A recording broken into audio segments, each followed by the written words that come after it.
हंसवा पहोई के सवरिया मतरिया घरवा आ जैतुना। हंसवा पहोई के सवरिया मतरिया घरवा आ जैतुना।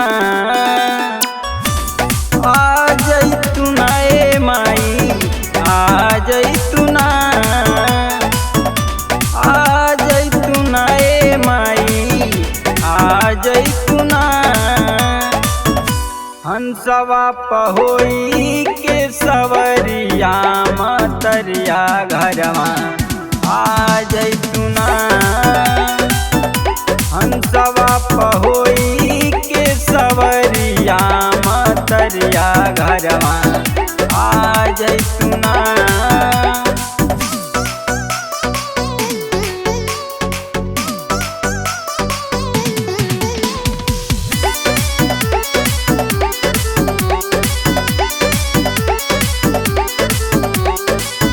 सातो सरगम के मैया तू ही रचैया।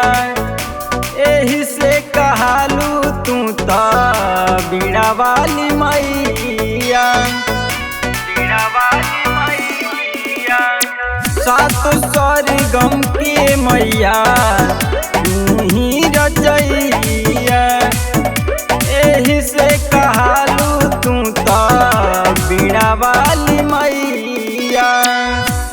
बेदवा करेला जय जय करिया मतरिया घरवा आ जैतुना।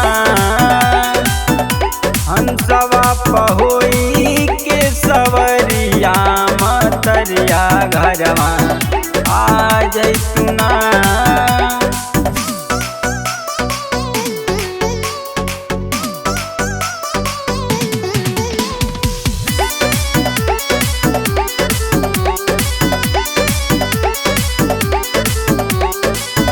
का हम बजाई माई सुरना आवाज बा। तू हरे सहारे मैया भगतन के लाज बा। भगतन के लाज बा। का हम बजाई माई सुरना आवाज बा। तू हरे सहारे मैया भगतन के लाजबा।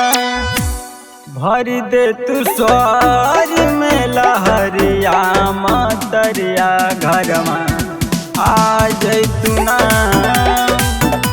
हंसवा पहोई के सवरिया मतरिया घरवा आ जैतुना।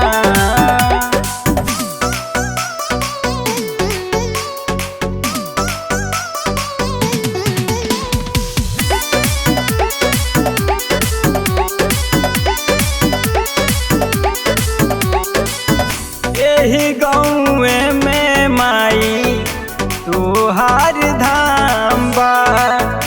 नाम सरस्वती माई पूजत सारा गाँव बा। पूजत सारा गाँव बा। एही गाँवे में माई तोहार धाम बा। नाम सरस्वती माई पूजत सारा गाँव बा।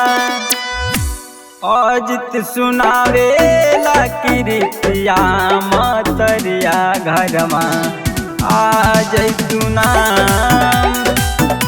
हंसवा पहोई के सवरिया मतरिया घरवा आ जैतुना।